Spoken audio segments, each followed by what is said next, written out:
हमारे चैनल को सब्सक्राइब करें और बेल आइकन दबाएं। हेलो फ्रेंड्स, मैं हूं आपका अपना करण। लेडीज एंड जेंटलमैन, नमस्कार। स्वागत करता हूं मैं आप सभी लोगों का इंडिया के टॉप डांस रियलिटी शो में, जिसका नाम है द डांस हंटर। जैसा कि आप सभी लोग जानते हैं कि हम सेमीफाइनल्स के पहले दौर में पहुंच चुके हैं। एंड नाउ हमारे सुपरस्टार जजेस, और जोरदार तालियों के साथ स्वागत कीजिए हमारी डांसिंग क्वीन दीपनिता, मशहूर choreographer one and only JJ, और हमारे क्लासिकल के सरताज अभिमन्यु जी का। दोस्तों, आपका ज्यादा समय ना लेते हुए हम शुरुआत करते हैं अपने शो की और बुलाते हैं आपके अपने स्टार फैजल को। जोरदार तालियां गाएं फैजल के लिए। वाह, एक बार फिर जोरदार और शानदार परफॉर्मेंस। क्या कहेंगे फैजल आप? कड़ी मेहनत, घंटों की रिहर्सल और मेरे mentor JJ sir. Okay cut, very nice sir.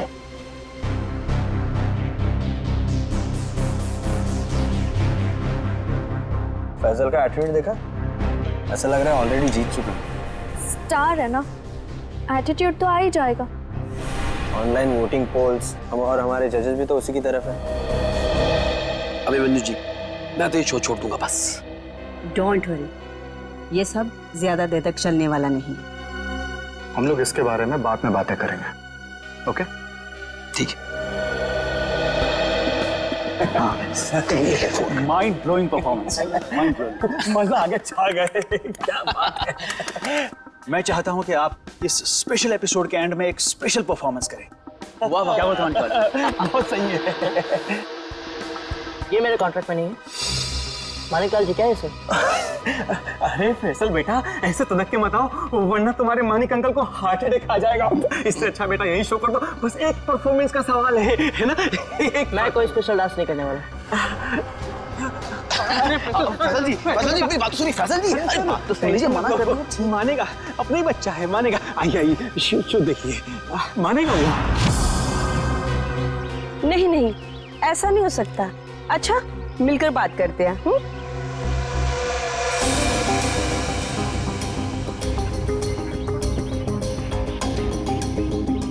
ठीक है, हम सब वहीं मिलते हैं। हाँ हाँ हाँ, मैं अभी आ रहा हूं।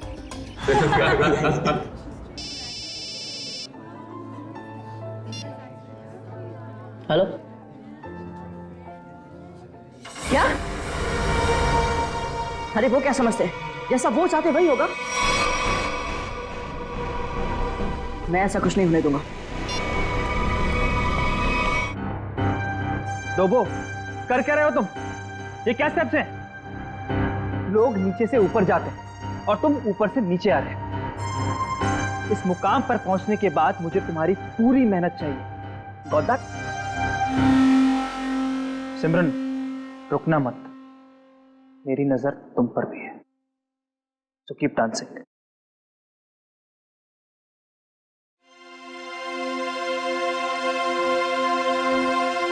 डबली जी, ये सब हो क्या रहा है? फैजल है कहाँ? 12 बजे का टाइम दिया था, 1 बज चुका है। अभी तक उसका कोई अता पता नहीं है। और फैजल का फोन बंद आ रहा है। हाँ, आज तक ऐसा कभी नहीं हुआ। और तो और वो घर पर भी नहीं है। कहानियां मत सुनाइए मुझे। फैजल लेके आइए मेरे पास। आप जानते हैं ना कि वो बहुत ब्रिलियंट है। ऐसा लड़का नहीं जो रिहर्सल मिस कर दे। लेकिन फिर भी कोई प्रॉब्लम हुई तो उसे सॉर्ट आउट कीजिए प्लीज। फैजल लेके आइए मेरे पास अभी।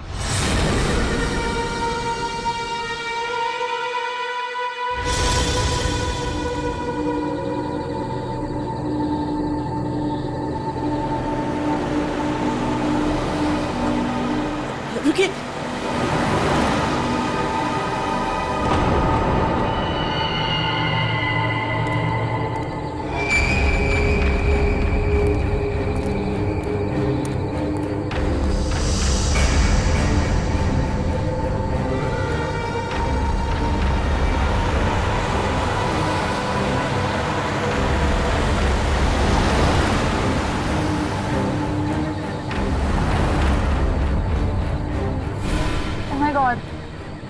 सच में फैजल है? दरवाजा खोलिए। हाँ हाँ। मुझे लिफ्ट चाहिए। मैं अंदर आ सकता हूँ? हाँ तो तुम सच में फैजल हो? जी। हाँ आओ ना, आओ बैठो। Thank you so much.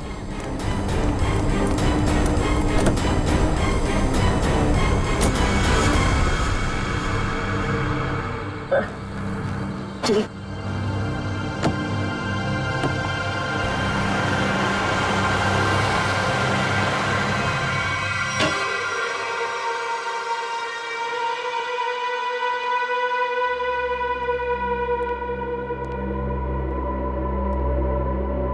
Faizal, Faizal जी हद करते हैं आप। अरे कहाँ थे अब तक आप? हैं आपको फोन लगा लगा कर हमें हाथ पे बाम लगाने वाली हालत हो चुकी थी, और आप हैं कि ये हालत बना के घूम रहे हैं। हद।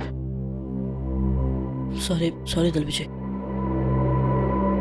Sorry everyone. मैं अभी आया। फैजल क्या हुआ है? 1 मिनट। अरे जा कहाँ रहे हो? हुआ क्या? सुनिए तो मेरी बात। फैजल जी 1 मिनट रुकिए।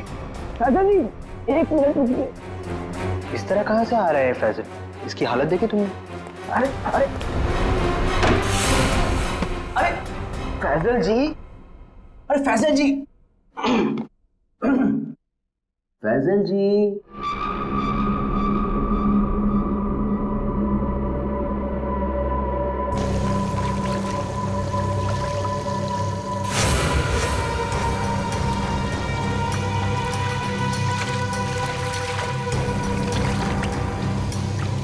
किसे बोलूंगा मैं? कौन यकीन करेगा मेरा? ना समझ में आ रहा है कि क्या हो रहा है मेरे साथ, और ना ही पता चल रहा है क्या करूं।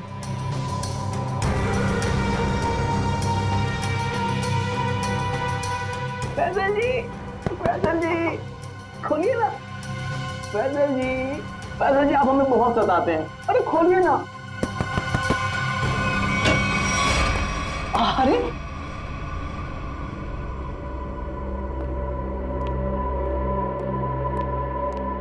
हाँ, अपने डब्ल्यू जी को बहुत सताते हैं। हाँ सच्ची। सलाम रेडी।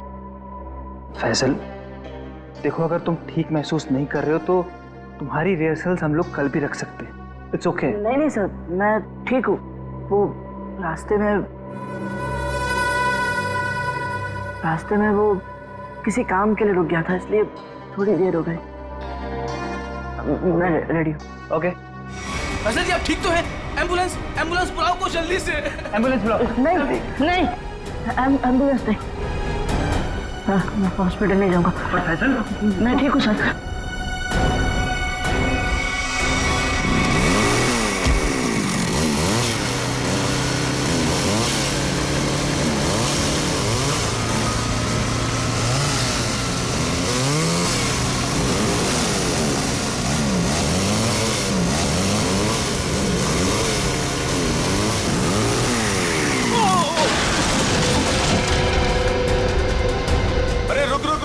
अरे अतुल, वो तो गिर गया।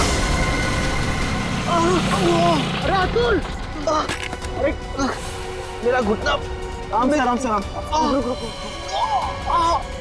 अतुल, आराम से। मेरी टांग गई यार।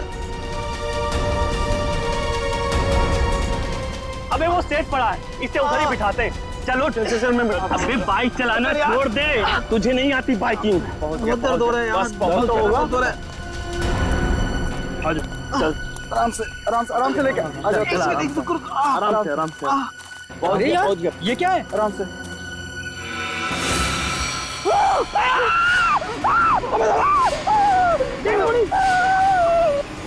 Breaking news. जैसा कि आप देख सकते हैं, हम मुंबई से लगभग 80-90 किलोमीटर दूर इस सुनसान इलाके में कॉटेज के पास खड़े हैं, जहां शोबिस के मशहूर कोरियोग्राफर अभिमन्यु, दीपानेता और जे का खून हो गया है। हम आपको बता दें, ये तीनों कोरियोग्राफर मुंबई के सबसे मशहूर डांस शो को जज कर रहे थे। आप देख सकते हैं सीआईडी ऑफिसर यहाँ मौजूद हैं और हमें अंदर जाने से रोक रही हैं। इन तीनों के सिर्फ गले कटे हुए, बाकी इनके शरीर पर कहीं कोई हाथापाई का निशान नहीं है। ये बात तो है। कहीं ऐसा तो नहीं है कि खूनी ने पहले इन्हें बेहोश किया, उसके बाद इनके गले काटे? हो सकता है, बिल्कुल हो सकता है। ये अजीब जगह ढूंढी है यार। कुछ मतलब कुछ है ही नहीं, सिर्फ जंगल ही जंगल है।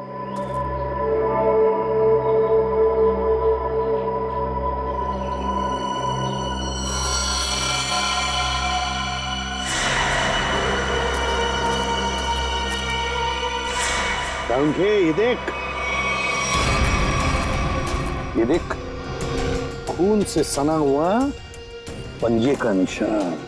हाँ,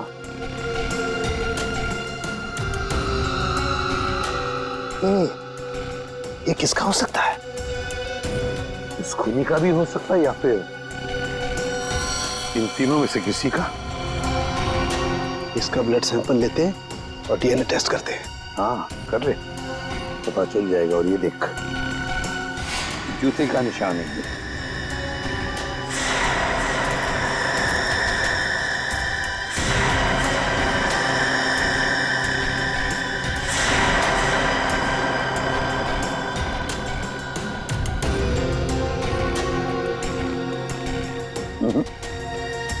इन तीनों में से तो किसी की जूते के एड़ी का निशान नहीं है। फिर बॉस, ये जूते का निशान किसका हो सकता है? सर, ये देखिए सर, ये सिरिंज मिला वहां से।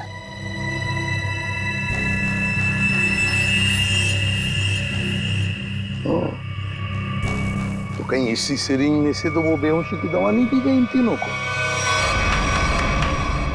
Guys get ready, final round की रिहर्सल का टाइम हो गया। एपिसोड कल शूट होगा, लेकिन उसके लिए मुझे तुम सब लोगों को बहुत ही अच्छी तरीके से तैयार करना है। Okay, so what are you waiting for? Quick, come on please.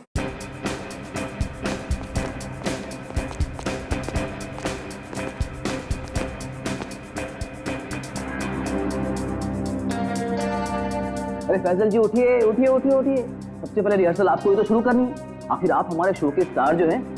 और याद है ना, इसके बाद हमको एड फिल्म की शूटिंग में भी जाना है। उठिए उठिए उठिए उठिए, शेड्यूल बहुत टाइट है। Come on come on come on.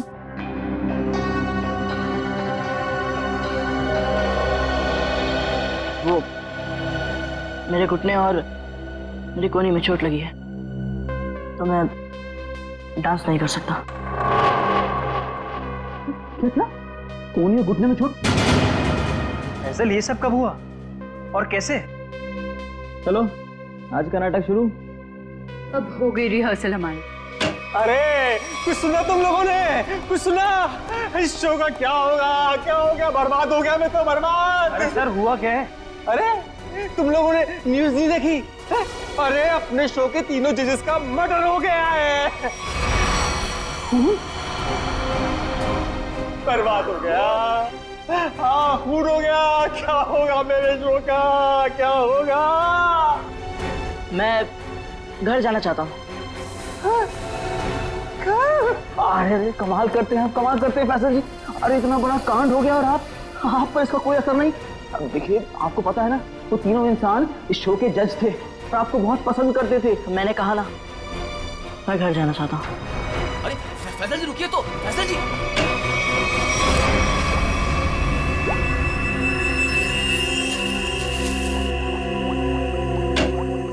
आसान के चल बता। यार कमाल है यार, है? तुम लोगों को कैसे पता चल जाता है कि हमारी जांच पूरी हो गई?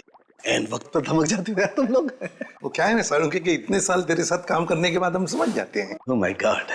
अरे सालों की बात छोड़िए सर, थोड़े समय के लिए भी, लेकिन अगर आदमी साथ साथ काम करे ना तो ट्यूनिंग हो ही जाती है। हाँ हाँ हाँ, ट्यूनिंग ट्यूनिंग। काम की बात करें? वो हाँ, काम की बात। यस।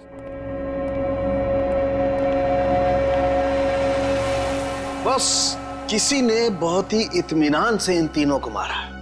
गले की सिर्फ उस नस को काटा है जिससे जिंदगी के तार जुड़े होते हैं। ये देखो, आप देख रहे हो, तीनों के गले पर एक ही जगह एक ही जैसा घाव का निशान। इन तीनों के खून में मुझे सोडेन और बुफेन नाम की दवाई के अंश मिले, जो कि बेहोश करने वाली बहुत तेज असरकारक दवा है। और सर, इन तीनों के कपड़े और जूतों से मिली रेत से ये पता चलता है कि उस सुनसान शेड में आने से पहले ये लोग किसी समंदर के किनारे गए थे। तो मतलब उस आदमी ने इन तीनों को समुद्र के किनारे से अगवा किया, फिर मुंबई से दूर उस शेड में बंद किया वहां पर इन तीनों को बेहोशी का इंजेक्शन लगाया और फिर गला काट दिया। बिल्कुल बॉस। और सबसे ज्यादा चौंकाने वाली बात जो है वो इस लिफाफे में है। शेड में आप लोगों का जो शक था वो एकदम सही निकला। तो ये तय हो गया है जो शेड में हमें निशान मिले थे वो आदमी के हैं। अब पता ये लगाना है सर कि वो खूनी का है या फिर इनके जैसे किसी विक्टिम का। जो भी हो अभिजीत, विक्टिम हो या खूनी, लेकिन निकल गया है वहां से और अभी भी जिंदा है। अब आगे की कहानी वही बताएगा हमें, ये चौथा आदमी। सर सड़मके साहब ने बताया कि वो बेहोशी की दवा उस चौथे आदमी के शरीर में भी है। फिर तो वो चौथा आदमी सर विक्टिम ही होगा। और अभिजीत, ये जो बेहोशी की दवा है वो शरीर में काफी देर तक रहती है, तो हम उसे। हाँ सर, अगर वो आदमी उस डांस शो से जुड़ा हुआ है तो हम वहां जाके पता कर लेंगे। हाँ? अरे नहीं सर, वो लोग तो अच्छा म्यूजिक बजाते, बहुत बढ़िया डांस करते।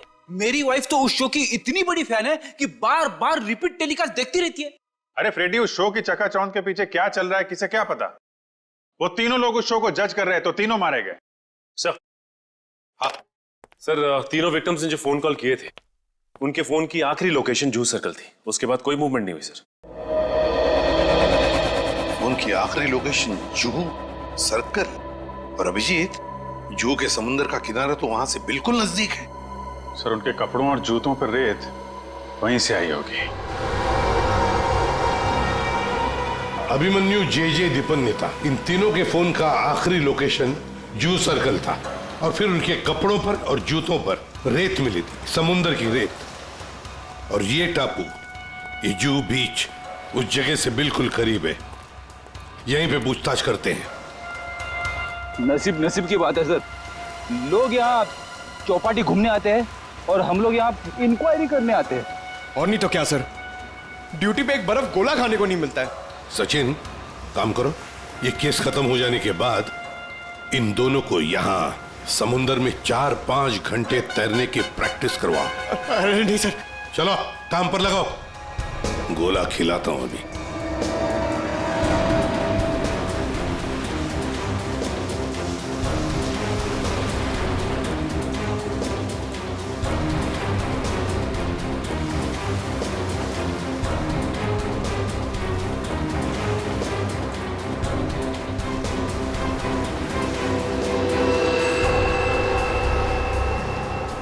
सर। हाँ, क्या है पंकज?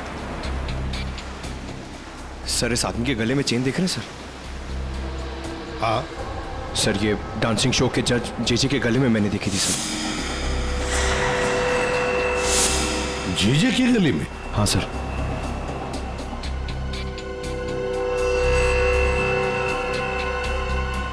क्या हुआ सर? सर, आप लोग मुझे ऐसे क्यों देख रहे हैं? वो क्या है ना, तुम्हारे गले में ये जो चेन है ना, वो पसंद आई है हमें, बहुत पसंद आई है। चेन? भागने की कोशिश नहीं, सीआईडी के सामने खड़े हो तुम। जो कुछ पूछा जाए उसका सच सच जवाब दो बस। ये चेन तुम्हारे पास कहां से आई? मैंने कुछ नहीं किया साहब, उस औरत के गुंडों ने तो मुझे पहले ही भगा दिया था साहब यहाँ से। मैं यहाँ से कल घर जाने की तैयारी में था, तभी देखा कि 3 बड़े लोग जो टीवी में आते हैं वो उस औरत से बात कर रहे थे साहब।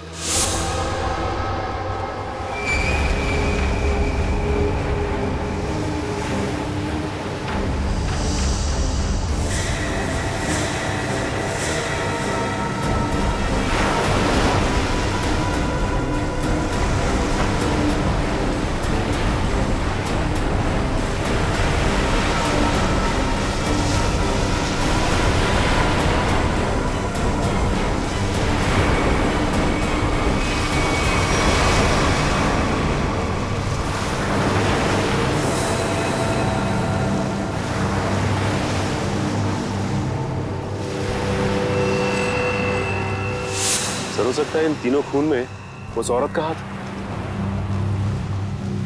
हो सकता है सचिन, उस औरत का हाथ तो हो सकता है, पर है कौन ये औरत?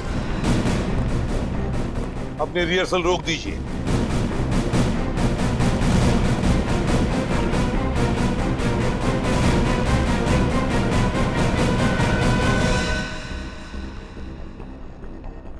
मानिकलाल जी, जहां पर आपके पहले 3 जजेस की हमें लाशें मिली हैं, उस सुनसान शेड में, वहां पर हमें पता चला कि एक चौथा आदमी भी मौजूद था।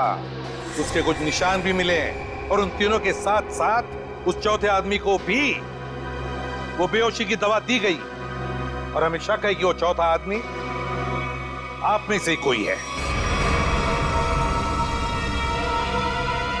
इसीलिए आप सबका ब्लड एग्जामिन किया जाएगा, तो कोऑपरेट करना प्लीज। सुनिए, मैं कोई ब्लड टेस्ट नहीं करवाऊंगा। फैजल जी, सारुण के सबके ब्लड सैंपल ले लो। सचिन, पूर्वी,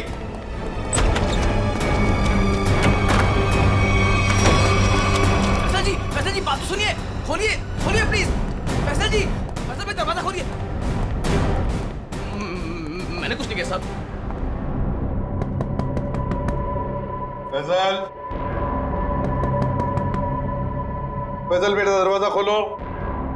फैजल, फैजल मेरी बात सुनो, मैं एसीपी प्रद्युमन बोल रहा हूं बेटा, तुम्हारी मदद करने आया हूं। देखो, तुम्हारे साथ जो कुछ भी हुआ है मुझे साफ साफ बताना, फिर आगे देखते हैं क्या करना है, ठीक है ना? लेकिन तुम्हें कोई नुकसान नहीं पहुंचाएंगे हम, ठीक है? नहीं, मैं दरवाजा नहीं खोलूंगा। आप सीआईडी हो, आप मुझे पकड़ोगे और मेरी किसी भी बात का यकीन नहीं करोगे। मैं जानता हूं, मैं दरवाजा नहीं खोलूंगा। मेरी बात सुनो बेटा, तुम मेकअप रूम में कितनी देर तक बैठ सकते हो? हाँ? कभी तो बाहर आना ही पड़ेगा ना। देखो, बाहर आओ और हमें सब कुछ सच सच बताओ, हम तुम्हारी मदद करेंगे। हाँ? आ जाओ बेटा, दरवाजा खोलो।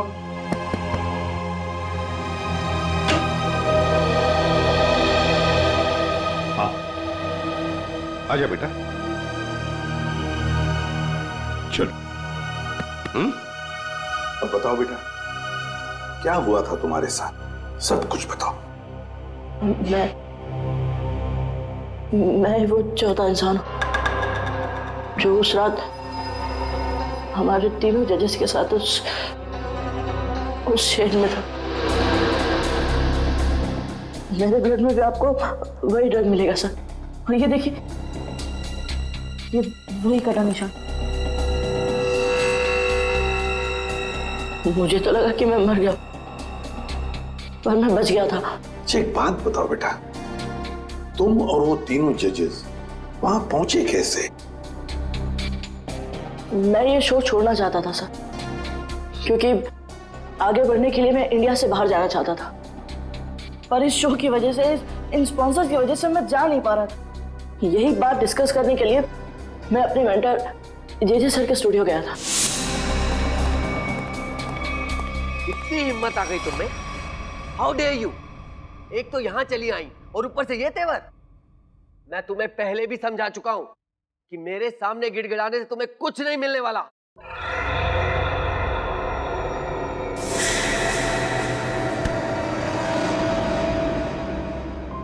राजेश दादा, इस वक्त तो सर किसी से मिलते नहीं है, लेकिन ये लड़की कौन है? और ऊपर से सर इतना भड़क रहे हैं उस पर। पता नहीं, सर बोल रहे थे कि विदेश से आई है, किसी होटल में ठहरी है। सर ने तो उसको लाने के लिए अपनी गाड़ी भेजी थी। छोड़िए ना फैजल बाबा, मैं आपके लिए पानी लाता हूँ। लीजिए सर। Thank you.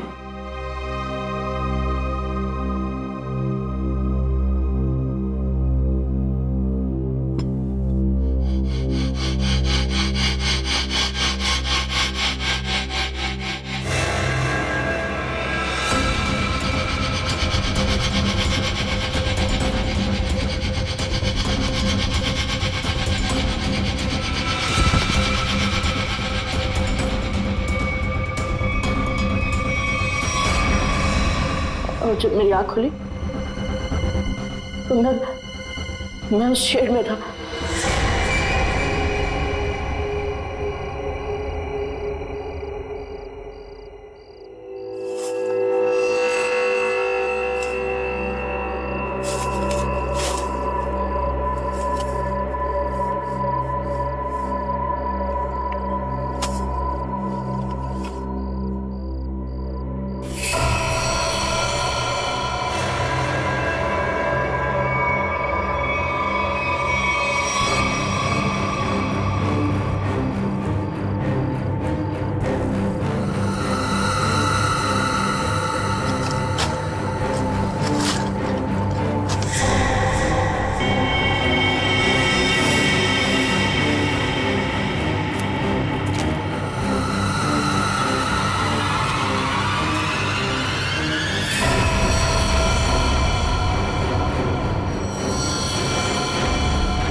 तीनों की लाशें देखकर डर गया था सर, और किसी तरह वहां से भाग निकला। मेरी ऐसी हालत नहीं थी कि मैं ये बात किसी को बता पाऊं, और अगर बताता भी तो कौन यकीन करता मेरा, इसलिए मैं आप लोगों से छिप रहा था। हमारे पास चले आते हैं, है ना?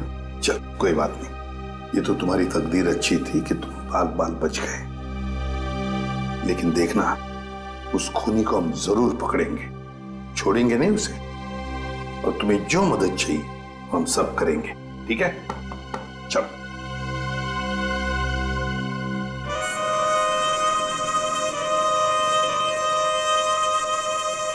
अरे पक्का पता है ना तुझे?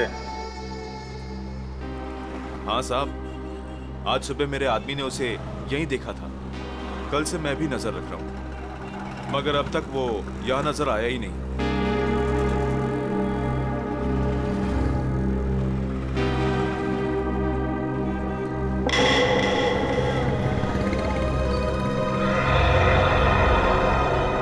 सर, उस आदमी को देखो, इतनी गर्मी में भी शॉल लपेट के घूम रहा है। ये राजेश तो नहीं? पकड़ लूं क्या? नहीं, पकड़ो मत, हल्ला गुल्ला मच जाएगा। अगर राजेश नहीं हुआ ना तो राजेश चौकन्ना हो जाएगा। शॉल लपेट के घूम रहा है ना, तुम भी लपेट लो इसे।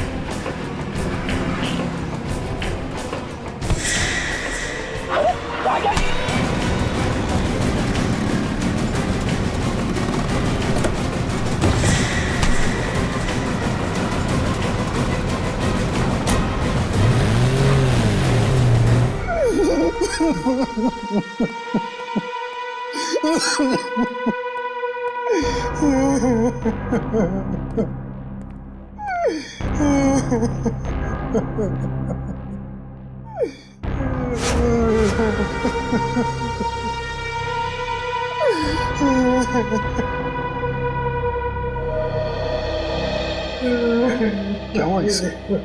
इतनी सारी चोटें कैसे आ गई? वो ये भाग रहा था सर, तो भागते भागते गिर गया। अच्छा, अब मान लिया सर इसने। फैजल को बेहोशी की दवा इसी ने दी थी। क्या नाम है तुम्हारा? राजेश। राजेश नाम है मेरा। राजेश, तो फिर राजेश शुरू से आखिर तक बताओ कि तुमने क्या किया था, और फिर उस लड़की का भी राज बताओ जो जे स्टूडियो में आई थी। सच सच बताओ, अगर सच नहीं बताया तो फिर से गिर जाओगे, फिर से ऐसी चोटें आएंगी, है ना अभिजीत?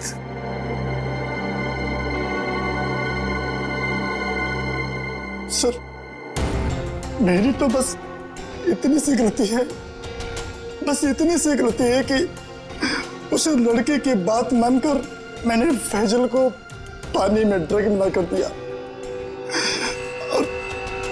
और इसके बदले में उसने मुझे 15,000 रुपए दिए थे। और ये लड़की है कौन? ये लड़की जिसके बारे में तुम भी बता रहे हो, उस मछुआरे ने भी बताया और फैजल ने भी।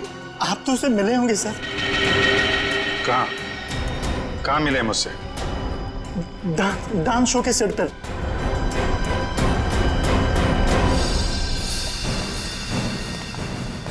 यही है सर, वो 701 रूम नंबर वाली मैडम, अभी अभी स्विमिंग के लिए आई है। अभी अभी स्विमिंग के लिए आई है? तो फिर यहाँ तो कोई दिख नहीं रहा। सर, लगता है वो भाग गई। नहीं सर, वो यहीं पे आई थी और मैंने उसे बताया भी नहीं कि आप लोग आ रहे हैं सर। तो फिर गई कहाँ? सर,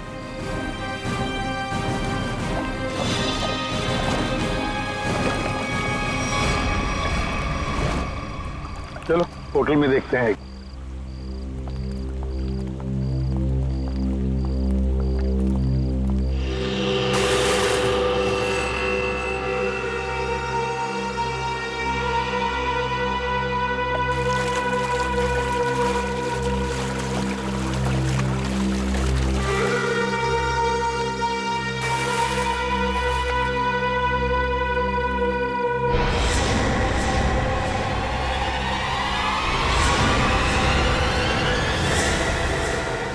सिमरन तुम स्टेज पर तो बहुत जबरदस्त परफॉर्म करती थी तुम, और आज तो पानी में भी जबरदस्त परफॉर्म कर दिया।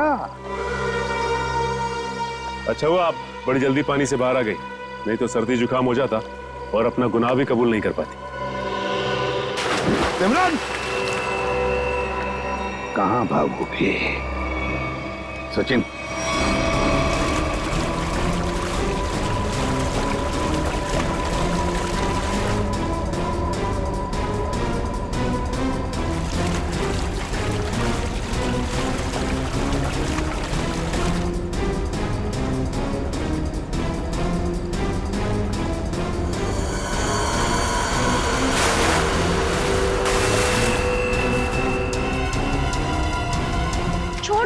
छोड़ दो मुझे, मैंने कहा छोड़ो। आप लोग मेरे साथ ऐसा नहीं कर सकते, छोड़ो।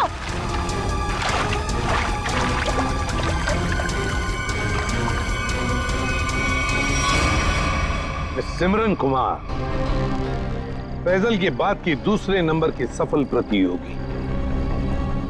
ये डांस कंपटीशन जीतने के लिए तुमने क्या कर दिया? कंपटीशन के तीनों जजेस को मार डाला और अब तुम फैजल को मारने निकली हो। मैं तो पकड़ी गई, लेकिन फैजल भी नहीं बचेगा। क्या? एक मिनट, क्या तुमने उसके साथ? मुझे जो करना था मैंने वो कर दिया। उसकी परफॉर्मेंस है ना आज, अब आप भी उसे नहीं बचा सकते। अच्छा, तुम्हें देखते रहना, फैजल को हम कुछ नहीं होने देंगे। बताओ। वो रहा सर, वो फैजल के ऊपर जो स्टार बना है वो कभी भी गिर सकता है। My God!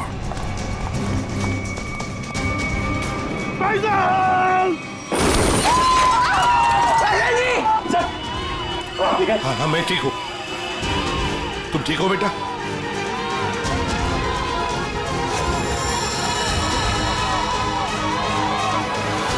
साइड।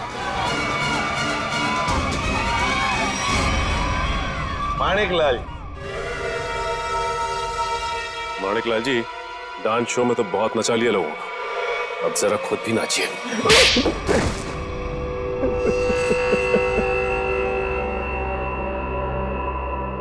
इस लड़के ने मेरे को सड़क पर ला दिया, सड़क पर। मैंने 2 बार इसे मारने की भी कोशिश की थी, लेकिन एक बार किस्मत ने बचा लिया और दूसरी बार सीआईडी ने। मानिक अंकल, आपने मुझे मारने की कोशिश की? हाँ फैजल, हमारे इस मानिक अंकल ने, और मानिक अंकल के साथ थी ये तुम्हारी कॉम्पिटिटर सिमरन। क्यों सिमरन, क्यों मारा तुमने उन तीनों जजेस को? इसलिए क्योंकि मुझे ये कंपटीशन जीतना था, लेकिन फैजल जीत रहा था, और इस कंपटीशन को जीतने के लिए मेरे पापा ने काफी पैसे लगाए थे। क्या उन तीनों को मारकर तुम कंपटीशन जीतने वाली थी? मैंने पूछा क्यों मारा तुमने उन तीनों जजेस को? क्योंकि उन्हें पता चल गया था कि ये कंपटीशन जीतने वाले को कोई पैसे नहीं मिलने वाले, ये शो एक धोखा है। और वो जजेस सारी दुनिया के सामने मेरी असलियत बताने वाले थे। ये फैसल शो बीच में छोड़कर भागने की तैयारी में था। मैं बर्बाद हो जाता, कंगाल हो जाता। इतना कर्जा मैं कहां से चुकाता? मैंने सोचा भी नहीं था कि आप दोनों इस हद तक गिर सकते हो। Thank you so much. आज आप लोगों की वजह से मैं बच गया। फैजल, हम सीआईडी वालों का तो ये फर्ज है कि निर्दोष को बचाना और मुजरिमों को सजा दिलाना। इन लोगों ने 3 मासूम लोगों की जानें ली, फैजल को 2 बार मारने की कोशिश भी की। तुम्हें तो फांसी की सजा ही होगी, फांसी। For more updates, subscribe to our channel, click the show links and enjoy watching the videos.